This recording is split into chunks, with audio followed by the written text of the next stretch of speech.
What is the justification for this? If we have taken it assistance, financial assistance for 30 years, and the country keeps sinking, what is the motivation to take more loans? Do you know that if Indonesia comes now with another loan strategy, Africans will shift there? They are looking for the most suitable ground to borrow. When IMF came, they began borrowing IMF. Chinese came now and make the loan lighter. That they are shifting towards China. Let any other power broker come again in the, let's say, in Malaysia.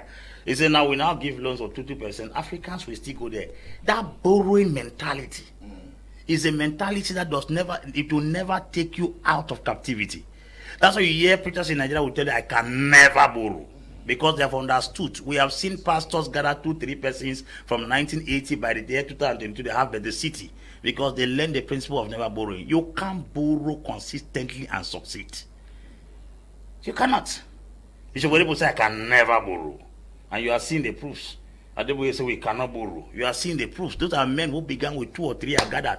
Today is the day, amen. Now they have cities of their own because they engage the principle of non-borrowing. What is killing Africa is that we borrow and we don't invest. People borrow and they steal the money. That's why you always be a beggar. You always be in the point at the position of needing aid.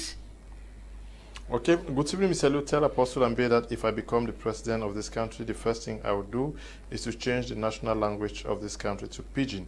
That is the only universal African language. Greetings again from Songwa Star Cooperative Credit Union. Good evening, Mr. Liu. What is really difficult for Africa to become united and have a common currency? Atango, writing from Bankomo. This one says, Mr. Liu, until Africa can come together and purge the Europeans from the soil, they will never unite. Africa must come to form statehoods and or sister countries that recognize they are connected, even if this means foregoing a continental language. After the expulsion of all foreign entities, it must remain free of outside influence for at least 50 years or a generation of people to rebuild and reshape its identity. Greetings to you in the studio, to our guest. Okay. Good evening to you, Mr. Liu.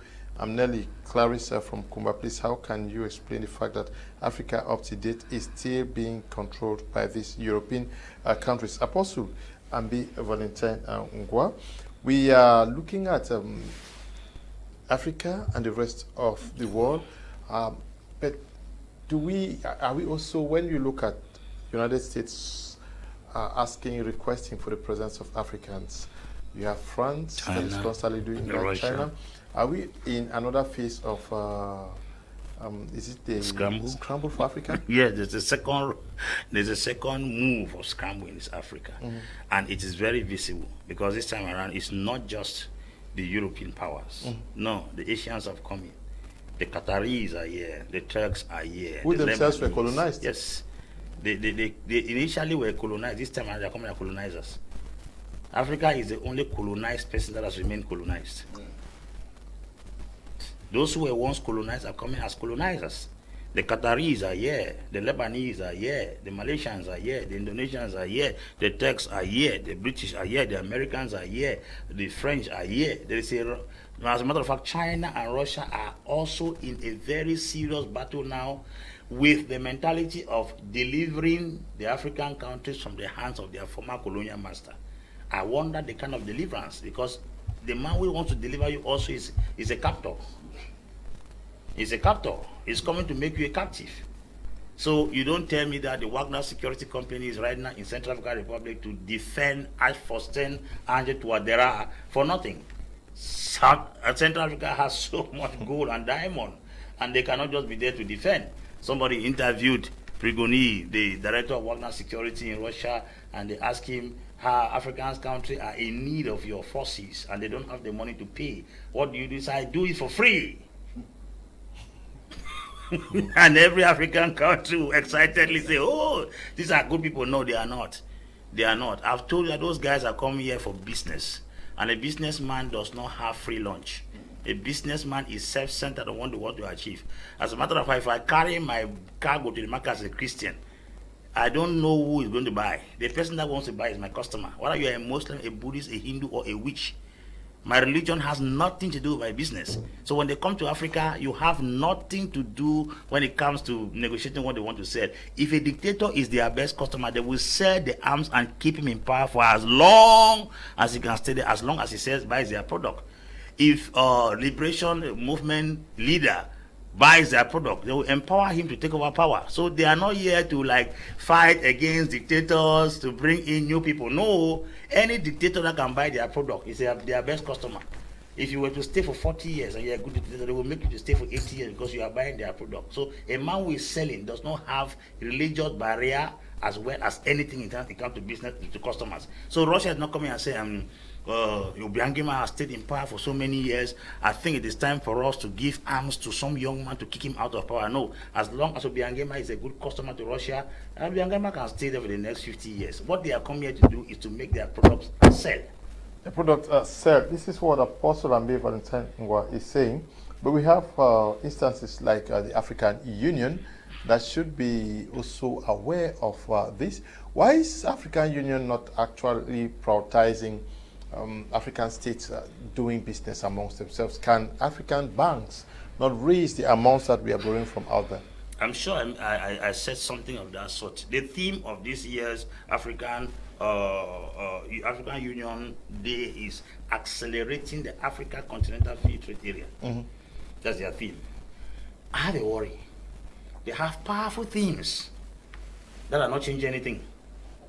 Last time they said silencing the guns in Africa. We have had more guns. As a matter of fact, from the time they make that statement, that was when the spark came out in Tigray, because somebody from the Oromo clan came to power when Tigrayans have ruled Ethiopia for almost 30 years. Abiy Ahmed came from the Oromo clan. Abiy Ahmed was a 23-year-old military soldier that joined the army. So he fought the war between Eritrea and Ethiopia for 20 years. He said he had been at the war front and saw how people died. And by some stroke of luck, he became prime minister.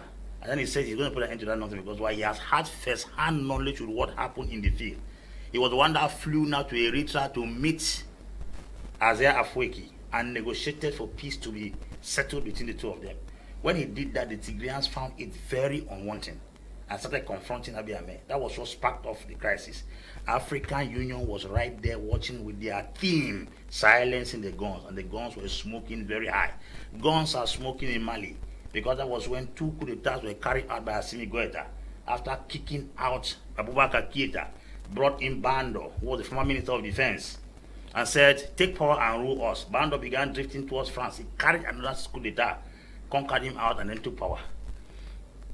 Ibrahim Traoré in Burkina Faso kicked out Sonko in Guinea-Bissau and Mamadou Doumbouya in Guinea-Conakry are all product of gun smoking when AU says in their theme, silencing the guns.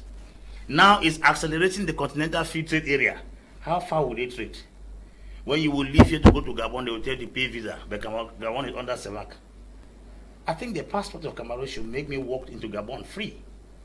Central African Republic is free. But if you land at the Lumba International Airport, you are bound to put your passport and a visa is stamped. Receiving a visa at the entrance of the country does not make free entry.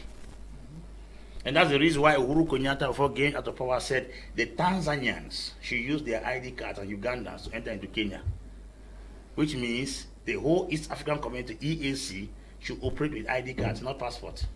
Because passport is an international document, not a local document. I don't need a passport to go to a local environment. If Gabon happens to be under CEMAC, then Gabon is a local environment.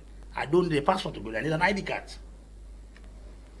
And they should have a central system where all ID cards are registered within these 5 Central African countries. So by the time I shoot in Gabon, I'm a Gabonese. You shoot in Cameroon, you're a Cameroonian. But now how can we trade Africa Continental Free Trade Area, Mr. Leo? Free trade area, free trade. It means I can carry puff for here from Cameroon and walk with feet and enter Bitam and sell.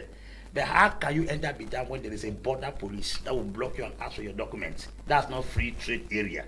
Free trade means I can carry kulu from here and enter into Chad and sell without any disturbance at the border. Free trade means I can walk from here to Bangui with shoes in my hand and sell. But when you reach at the border of Bangui, they will ask you for a passport. That is not Africa Continental Free Trade Area. It's Africa Continental Barrier Area.